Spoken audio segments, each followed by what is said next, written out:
de uma revista nossa, se chegar a 0,5%, é uma penetração altíssima.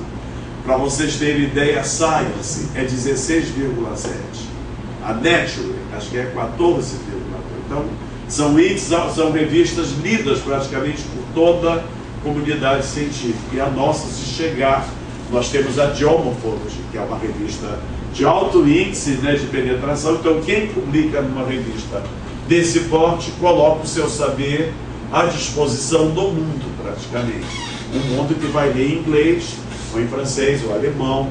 Também temos revistas do Instituto de Agostini em italiano, temos revistas portuguesas, da Aurora, que é uma revista que está sendo internacional. Temos várias outras revistas, mas as americanas, as inglesas, são as de maior divulgação. Tinha que dar essa explicação para vocês entenderem o que é a produção em revista. Todas as áreas veiculam o conhecimento em revistas e apenas 22 veiculam em livros. Algumas em livros, mas tiveram no triênio 40 livros.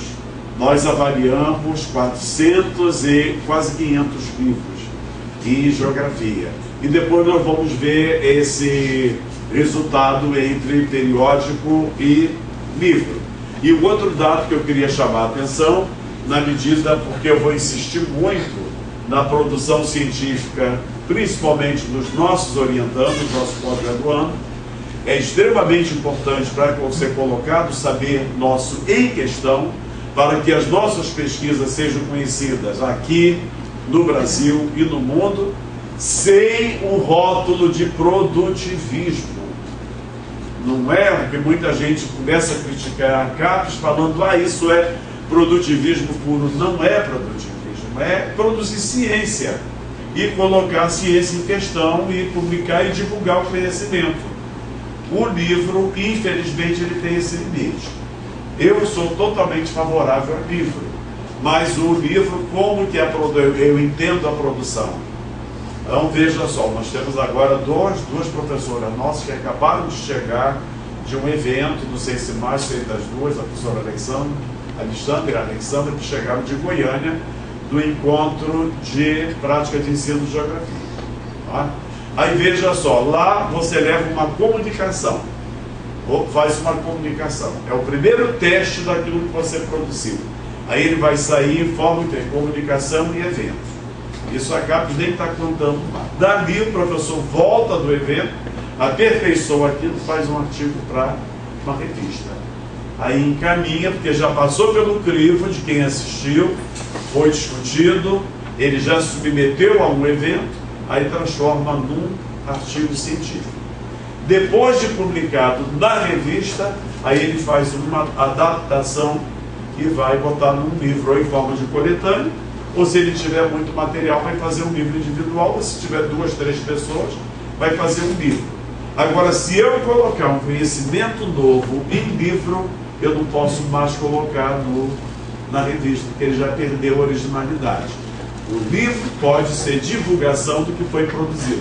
Está claro? Aí vocês entenderam? Então, primeiro, eu comunico ou não no evento, não precisa, essa passagem pode ser dispensada, mas é a rota normal, né? Nossa, a gente vai para um evento, leva um trabalho fruto dos resultados das nossas pesquisas, passa por um crivo, vira artigo de revista, depois vira livro. E depois, se eu publicar o que eu publico em livro, eu não posso passar para a revista. Mas o que eu publico em revista, eu limpo, tiro gráficos, tiro tabelas, tudo aquilo, e vou facilitar a leitura, vou preparar uma leitura para o público leitor, o livro. Aí eu posso transformar. Está claro isso daí? Aí veja então essa posição do Brasil. Então veja que ela é pífia. Aqui eu já dei essas informações.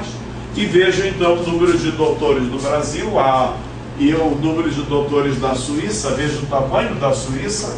O que é a Suíça? O tamanho demográfico da Suíça.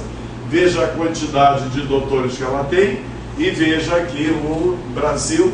Então vejam como nós temos uma população extremamente elitizada, como nós constituímos uma elite, quem está fazendo mestrado e doutorado, e como nós somos raros. Tá? E quando eu falei dessa experiência de desenvolvimento, como nós não temos pessoas para suprir veja, falta de engenheiros. A presidente Dilma esteve agora na China, falando de produzir os tablets do Brasil, possibilidade de gerar 100 mil empregos, e não tem engenheiros para esse projeto. Ele já tem uma frente nacional agora, instituída pela CAPES, para poder unificar currículos e tentar formar mais engenheiros. Então a CAPES criou essa semana uma frente dessa para superar. E daí vocês vejam o investimento que foi sendo feito. O que era 1987, o número de doutores, e como que nós subimos para 12 mil. As universidades vêm dando resposta, agora não pode também, nós temos que ter pessoal de nível médio preparado para dar suporte, né, à produção. Aqui vocês vejam o número de doutores por 100 mil habitantes, por estado da federação. Aí veja como é que vai aparecer o Rio de Janeiro, São Paulo. Aí veja quando nós chegarmos no Ceará, cadê o nome? Veja então como é aqui o Ceará, o número de doutores. Então é muito pequeno. Nós temos a FUNCAP, que dá auxílio. Nós estamos avançando, nosso quadro é promissor, porém está distante, muito longe de atender a nossas demandas. Veja então, no caso específico da geografia, nós só temos aqui, veja o mestrado, como subiu o número de alunos em mestrado, veja, de 29, quase 30 mil em 87, chegamos a 85 mil. Vocês vejam o nosso, no caso do Ceará, o que foi a criação do mestrado da UES em 1996, o recém-doutorado, instalado agora nesse semestre, o que foi a criação do nosso mestrado em 2004, depois a criação do nosso doutorado em 2008, então o que significou, mas veja, tudo muito recente. Então nosso número, não temos nenhum doutor formado pelo Ceará. E veja, nós só tínhamos, o nosso doutorado no Nordeste foi tardio. O primeiro foi o de Aracaju, foi feito numa aliança a partir de um DINTER, né, de um doutorado interinstitucional junto com a Universidade Estadual Paulista, pela Unesp de Rio Claro. Formaram os primeiros doutores, isso possibilitou criar um doutorado em Aracaju. Depois passaram quase 20 anos para surgir o doutorado de Recife. Depois o doutorado 2005 Recife. Depois veio o nosso, agora veio da Bahia e da UES. Todos recentes. Então veja, a formação doutoral no Nordeste é muito recente. Em toda a Amazônia nós não temos nenhum curso de doutorado. No Centro-Oeste, um doutorado começou a formar as primeiras turmas. Eu fui inclusive da banca da primeira tese defendida em Goiânia há um ano e meio atrás, e agora que foi criado da UNB. E os doutorados consolidados, como nós vamos ver, são os doutorados da USP e o da UFRJ, principalmente o da USP de Rio Claro, o de Prudente e o UFRJ. E quando nós falamos então em geografia, desse doutorado nós não temos formação doutoral, não temos formação de mestre se nós não tivermos uma escola. Então só se consolida curso de pós-graduação na medida em que um grupo de cientistas se reconhecem como formadores de uma escola do conhecimento. Então nós temos então uma escola brasileira de geografia, pelo menos nós trabalhamos na perspectiva de que exista uma escola brasileira de geografia. Nós conseguimos provar que existe uma maneira brasileira de pensar, de refletir e de construir a geografia. E nós temos que saber se existe uma maneira brasileira ou cearense de pensar e de refletir a geografia. Pelo menos é hora, com 2 doutorados, de nós pensarmos que respostas nós podemos dar. De que forma nós, através da geografia física, nós lemos a natureza, de que forma, através da geografia humana, nós lemos a natureza, a sociedade, a paisagem, qual é a nossa contribuição. Se nós temos uma escola, se tem uma forma nordestina de ver, se tem recortes ou se não tem. O fato é que eu rapidamente aqui passo pela discussão de escola para nós compreendermos melhor a distribuição.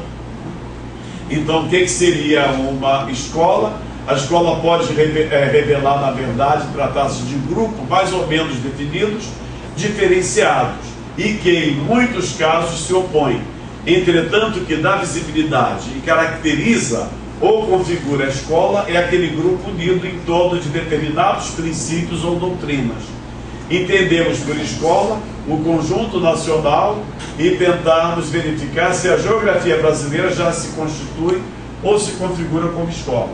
E veja então a nossa, como que a gente migra, se nós pegarmos aqui o exemplo do nosso departamento. O departamento criado em 63, primeira turma já é em 66. O que foi então a criação desse departamento? Qual é a contribuição? Veja a UES. A UES vem lá de uma escola religiosa, depois vamos ter a Funedúcia, aí vai surgir a UES, porque a primeira era dos maristas, né, quando ela era o primeiro curso de geografia, mas não era a UES ainda, e o que é a forma cearense de ver. Então nós temos várias pessoas que contribuíram para a formação. Quem estudou nesse departamento, ou leu a história do departamento, vai ver a ligação.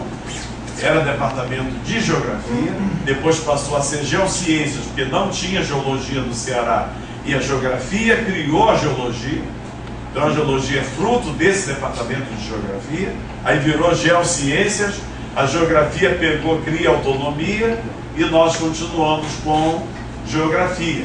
O papel que nós tivemos para a criação do Prodema não fora a geografia, a biologia, a economia agrícola, nós não teríamos. Mas a força que a geografia tem nas coordenações e na orientação das dissertações e agora das teses do Prodema. Então isso configura que é uma forma, um modo cearense de ver. Né? Podemos saber, eu estou preocupado com a brasileira, mas podemos pensar, mas teremos que ter teses produzidas para poder validar os nossos pressupostos. Tá? Se nós pegarmos lá o início dos primeiros trabalhos nossos, na área, me lembro do cacau ainda fazendo as experiências de barrar avanço de dunas, né, fazendo lá no início ainda que veio lá da lagoa, né, do Iguape, tá? Então todo o que é o avanço dos trabalhos que a gente vem fazendo, né, o que é a migração de abordagem, né? O Eustógio começa trabalhando no mestrado, começa o mercado ambulante, o comércio ambulante do centro de Fortaleza, e faz uma tese trazendo um tema novo sobre maritimidade. Compreende as relações de... Então, como e nós vamos dando caras novas a temas que não eram tratados. Então, como isso vai se consolidar? O trabalho, temos aqui o Marcelo, como trabalhou uma perspectiva da climatologia nova, construiu seus instrumentos de pesquisa, né, as suas estações. Então teve toda uma criatividade para fazer e validou. Então nós temos que ir fazendo isso e formas novas dentro das nossas condições, mas isso não deve em nenhum momento comprometer a cientificidade, comprometer o rigor da ciência. Porque se compromete, não existe pobreza e riqueza, existe ciência. Ou você faz ou não faz. A ciência exige o rigor do método, o rigor dos princípios e a validação. Então, se você não der conta disso, a gente não vai estar fazendo ciência. Então, nós temos que dar conta disso. Então, essa questão da escola eu trouxe para nós entendermos que as pessoas não saem pesquisando na doida. Existe sempre uma intencionalidade. E no caso da geografia, nós temos uma ciência, vejam só, uma ciência, o príncipe herdeiro geógrafo. Tá? Fez geografia, lembrei, então vejam que é uma ciência que desde a sociedade de 1830, a Royal Society of Geography de Londres, é uma Real Sociedade que tem um peso muito grande. Então a geografia é uma ciência altamente comprometida com o poder, como eu sempre falo, mas altamente comprometida com a produção